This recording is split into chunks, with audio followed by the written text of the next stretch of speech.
अस्सलाम वालेकुम फ्रेंड्स, कैसे हैं? सब ठीक हैं। आज की वीडियो बहुत ही अहमियत की हामिल है। इसमें हम डिस्कस करेंगे कि हमारे ऐसे बहन भाई जो यहाँ विजिट पर कनाडा आते थे और उनको यहाँ LMIA मिल जाता था या वो हासिल करने में कामयाब हो जाते थे, तो उनको फिर वापस अपने बैक होम कंट्री नहीं जाना पड़ता था। तो क्या ये प्रोग्राम बंद होने जा रहा है? क्योंकि ये 2025 फरवरी में ये इसकी एक्सटेंशन आ रही थी। ये 2023 फरवरी से लेके 2025 फरवरी तक इसको एक्सटेंड किया गया था 2 साल तक।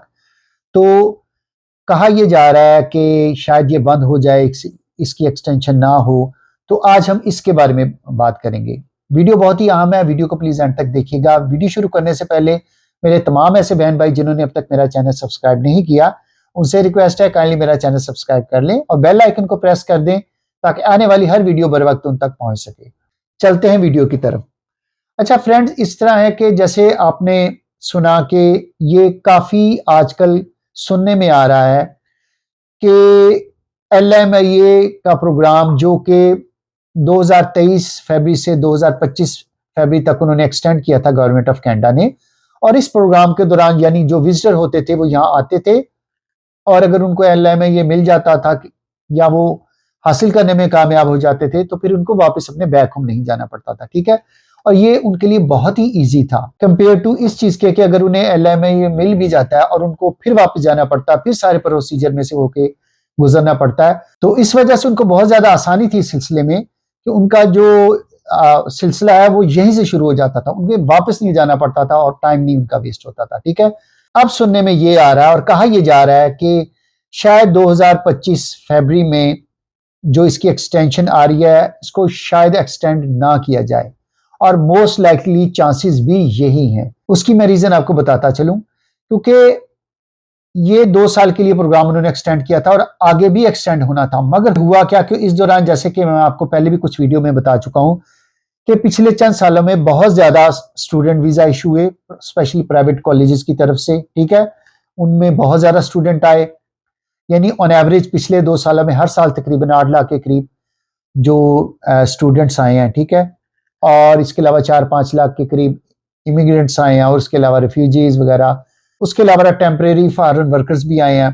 तो ये सारे मिल मिला के तकरीबन 1.5 मिलियन के करीब लोग बन जाते हैं ऑन एवरेज हर साल। ठीक है, जबकि ऑन एवरेज कनाडा में आते थे कुछ 3 से 4 लाख के करीब यानी इमिग्रेंट्स आते थे हर साल, 1.2 लाख के करीब जो आते थे स्टूडेंट्स, और इतने 1.5 लाख के करीब आते थे ये रिफ्यूजी हजरात। तो अब जो है वो ऑलमोस्ट फिगर आप कह सकते हैं डबल से भी ज्यादा हो गया। ठीक है, इस वजह से सिस्टम पर बहुत ज्यादा दबाव हो गया, हाउसिंग पे बहुत ज्यादा प्रेशर आ गया, रेंट्स बढ़ गए, जॉब्स की किल्लत हो गई और उस वजह से जो मुकामी लोग थे वो परेशानी का शिकार हो गए। ठीक है, ऑन टॉप ऑफ दैट आपको पता ही है जैसे आजकल फाइनेंशियल सिचुएशन बड़ी टाइट है, कोविड के बाद ऑल ओवर द वर्ल्ड ये सिचुएशन चल रही है, तो यकीन यहाँ भी थोड़े से हालात फाइनेंशियली टाइट हैं। उस वजह से आप कह सकते हैं कि जॉब का मिलना भी इतना आसान नहीं रहा पहले की निस्बत। ठीक है, ये तमाम अनासिर मिलके ना इन्होंने सिस्टम पर बहुत ज्यादा यानी प्रेशर डेवलप किया कि भाई यहाँ के जो मुकामी लोग हैं उनको तो जॉब्स मिल नहीं रही, उनको तो घर मिल नहीं रहे, तो फिर आप इस तरह नए जो प्रोग्राम कर रहे हैं या नए जो लोग आ रहे हैं उन पर थोड़ा सा कैप लगाएं। तो आपने देखा होगा कि पिछले 1.5-2 माह पहले ये जो स्टूडेंट्स थे प्राइवेट कॉलेजेस के, ठीक है, इन पर कैप लगाया गया 2 साल के लिए। इसी तरह ये प्रोग्राम जो अब फरवरी में 2025 में एक्सटेंड होना है, तो कहा यह जा रहा है कि शायद इस पर भी कैप लगा दिया जाए, जो कि थोड़ा सा आप कह सकते हैं कि गालिब इम्कान है इस चीज का। वो इस वजह से जो मैंने आपको रीजन पहले बता दिए हैं। ठीक है, शायद अब इस प्रोग्राम को एक्सटेंड ना किया जाए, चाहे वो 2 साल के लिए इस पर कैप लगा दें या वो इसको परमानेंट क्लोज कर दें, क्योंकि it depends on the situation. अभी तक ऑफिशियली इस बारे में कुछ नहीं कहा गया, मगर जैसे कि आपको पता है कि एक माहौल बनता है, एक फजा डेवलप होती है, जैसे कि स्टूडेंट वीजा पर कैप लगने से पहले हुई थी, सेम वैसी ही इस बारे में भी डेवलप हो रही है। तो इस वजह से जो मुकामी लोग हैं वो चाह रहे हैं कि थोड़ा सा प्रोग्राम चल रहे हैं इनको थोड़ा सा आप कह सकते हैं ब्रेक लगाई जाए या थोड़ा सा पोस्टपोन किया जाए, थोड़ी देर के लिए कैप लगाई जाए ताकि सिस्टम पर प्रेशर कम हो और चीजें एट ईज हो, जॉब्स मिलनी आसान हो, घर मिलने आसान हो। फिर जैसे हालात नॉर्मल हो तो फिर आहिस्ता आहिस्ता चीजें बैक टू नॉर्मल आए और ये भी चीजें दोबारा शुरू की जाए। तो इसलिए ज्यादा इम्कान यही है कि इसको शायद एक्सटेंड ना किया जाए। वो बकौल शायर कहते हैं ना कि कुछ तो मजबूरियां रही होंगी, यूं ही कोई बेवफा नहीं होता।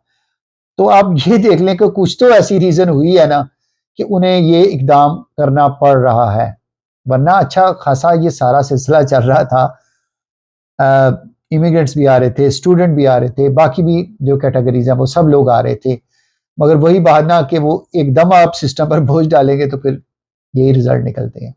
तो चले, मैंने कहा अपने बहन भाइयों को थोड़ा अपडेट करूं, क्योंकि मैंने स्टूडेंट वीजा पे कैप लगने से पहले भी आपको अपडेट किया था और आपने देखा था कि कुछ देर बाद उस पर कैप लग गई थी।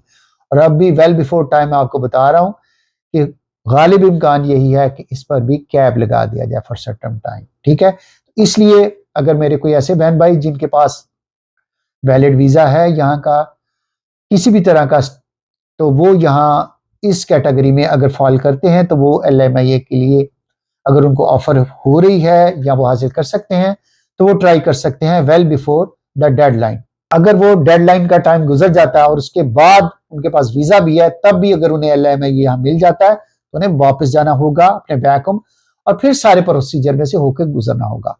ठीक है, उन्हें फिर ये सहूलत हासिल नहीं होगी कि वो यहाँ रहते हुए अपना प्रोसीजर मुकम्मल कर सके।